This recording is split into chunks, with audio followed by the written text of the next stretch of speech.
उत्पादन के साधन। तो अब हमें यहाँ पे जो है उत्पादन के साधनों के बारे में बताया गया है। प्राकृतिक संपत्ति और श्रम की सहायता से चीज वस्तु और सेवाओं का उत्पादन किया जाता है। यह उत्पादन कम करने के लिए अनेकविध साधनों का उपयोग होता है। इन्हें 4 भागों में बांटा गया है: जमीन, पूंजी, श्रम और नियोजन। इन सभी साधनों का परिचय प्राप्त करेंगे। तो यहाँ पे हमें बताया गया है कि प्राकृतिक संपत्ति और श्रम की सहायता से चीज वस्तु और जो सेवाएं प्राप्त होती है उनका उत्पादन किया जाता है, और इनको जो है 4 भागों में बांटा गया है। पहला है जमीन, दूसरा है पूंजी, श्रम और नियोजन। तो यहाँ पे सबसे पहले हम जमीन के बारे में जानेंगे कि जमीन क्या है। तो जमीन सामान्य अर्थ में जमीन को हम पृथ्वी की सपाटी की ऊपरी परत को कहते हैं, परंतु अर्थशास्त्र की परिभाषा में जमीन अर्थात सभी प्रकार की प्राकृतिक संपत्ति जिसमें कि पृथ्वी के धरातल आए हुए खनिज, धातु आदि का समावेश जमीन में होता है। इस प्रकार की जमीन उत्पादन का प्राकृतिक साधन है। तो यहाँ पे हमें बताया कि सामान्य अर्थ में जो है जमीन को हम पृथ्वी की सपाटी का जो ऊपरी भाग, ऊपरी परत होती है उसे हम जमीन कहते हैं, परंतु अर्थशास्त्र की परिभाषा में देखें तो जमीन यानी कि सभी प्रकार की प्राकृतिक संपत्ति जिसमें कि जो है पृथ्वी के अंतराल में जो है आए हुए खनिज, धातु आदि का समावेश होता है, वह जमीन में होता है। इस प्रकार की जमीन उत्पादन का जो है प्राकृतिक साधन है। दूसरा है पूंजी। तो उत्पादन की प्रक्रिया में उपयोग में लिए जाने वाले मानव सर्जित साधन जैसे कि यंत्र, औजार, मकान आदि का समावेश होता है। तो यहाँ पे हमें बताया कि उत्पादन की प्रक्रिया में जो है उपयोग में लिए जाने वाले मानव सर्जित साधन जो है जैसे कि यंत्र, औजार, मकान आदि का समावेश जो है पूंजी की तरह होता है। उसके बाद है श्रम। भौतिक बदले के उद्देश्य से किए जाने वाले किसी भी शारीरिक या मानसिक कार्य को श्रम कहते हैं। श्रम उत्पादन का सजीव साधन है।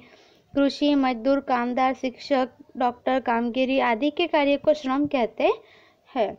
तो यहाँ पे हमें बताया कि हमें कुछ भौतिक प्राप्त हो, जैसे कि उसके उद्देश्य से किए जाने वाले जो भी कार्य होता है, शारीरिक या मानसिक रूप से जो कार्य किया जाता है उसे जो हम श्रम का सजीव साधन कहते हैं, वह श्रम का उत्पादन का सजीव साधन है।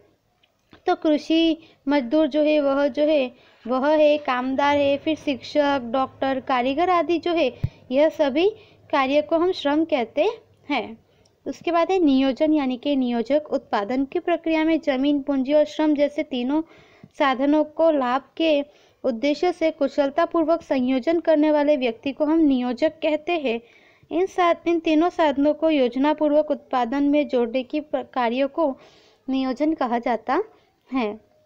तो यहाँ पे हमें बताया गया है कि उत्पादन की प्रक्रिया में जो है जमीन, पूंजी और श्रम जैसे तीनों साधनों को जो है लाभ के उद्देश्य से कुशलतापूर्वक संयोजन करने वाले व्यक्ति को जो है नियोजक कहते हैं, और इन तीनों साधनों को जो है योजनापूर्वक उत्पादन में जोड़ने के कार्य को नियोजन कहा जाता है। उसके बाद आगे हमें बताया गया है कि उत्पादन के साधनों का बंटवारा किस तरह से और किस प्रकार से किया जाता है। मानव की आवश्यकताएं असीमित है और इन आवश्यकताओं को पूरा करने के लिए साधन मर्यादित है, सीमित है। विश्व के किसी भी देश में साधन असीमित मात्रा में उपलब्ध नहीं होते। उत्पादन साधनों की हमेशा कमी रहती है। परिणाम स्वरूप प्रत्येक देश अपने पास सीमित साधनों का उपयोग कैसे, कहाँ और कितनी मात्रा में करे आदि प्रश्नों के बंटवारे में उद्भव होते हैं, जिसकी चर्चा हम यहाँ पे करेंगे।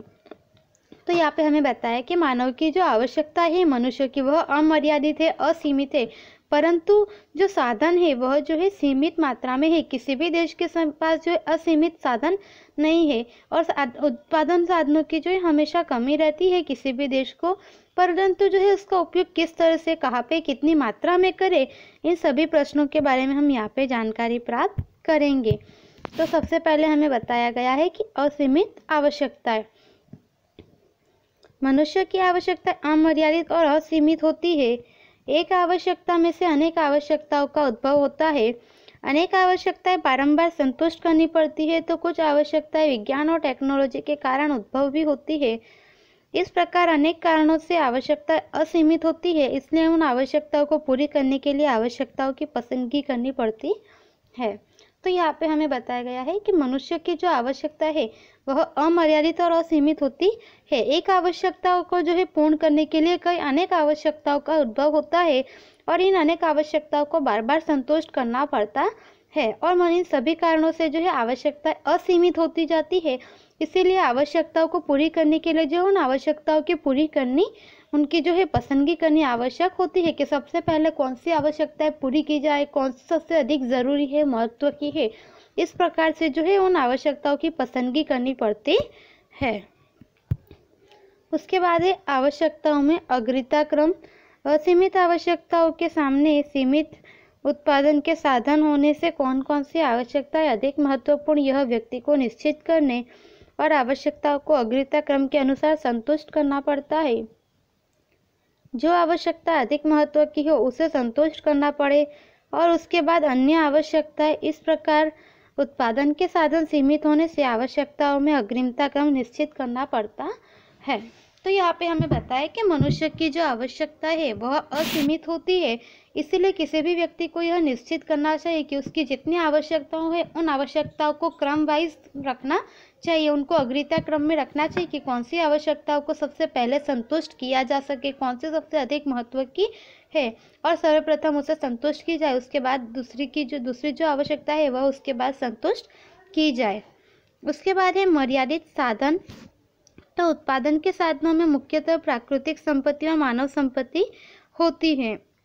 ये सभी साधन जो है मर्यादित है, इसलिए इनका मितव्ययिता से उपयोग करना पड़ता है और पसंद की गई आवश्यकताओं को लक्ष्य में रखकर साधनों का बंटवारा करना पड़ता है। तो यहाँ पे हमें बताया गया है कि उत्पादन के साधनों में जो है मुख्य रूप से प्राकृतिक संपत्ति और मानव संपत्ति दोनों होती है और ये सभी साधन जो है मर्यादित होती है। इन सभी का जो है उपयोग मितव्ययिता पूर्वक करना चाहिए और पसंद की गई आवश्यकताओं को जो है ध्यान में रखकर साधनों का बंटवारा करना होता है।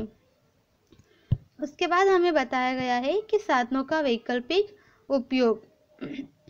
आवश्यकता संतुष्ट करने के साधन सीमित है, इतना ही नहीं परंतु वे वैकल्पिक उपयोगिता वाली होती है। उत्पादन का कोई भी साधन एक से अधिक उपयोग में आता हो तो वह साधन अनेक उपयोग रखता है। इस साधन का एक समय एक ही उपयोग हो सकता है, इस प्रकार यह उपयोग वैकल्पिक हो। ऐसा कह सकते हैं जैसे कि जमीन में गेहूं की फसल बोए तो बाजरी, मकई, मूंगफली या अन्य फसल नहीं बोई जा सकती, जमीन के अन्य उपयोग का त्याग करना पड़ता है।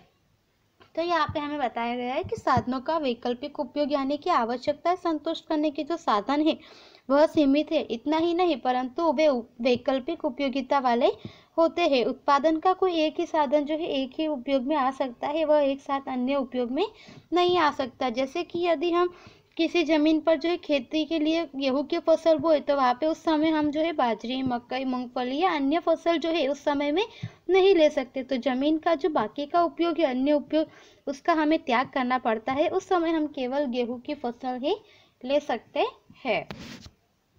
इस प्रकार उपयुक्त परिस्थिति में अधिक आवश्यकता संतुष्ट हो, इस तरह वस्तु और सेवाओं के उत्पादन के साधनों का बंटवारा करना पड़ता है। तो इस तरह से हमें यहाँ पे बताया गया है कि इस प्रकार जो है उपयुक्त परिस्थिति में अधिक आवश्यकता संतुष्ट हो तो इस तरह वस्तु और सेवाओं का उत्पादन में साधनों का बंटवारा करना होता है।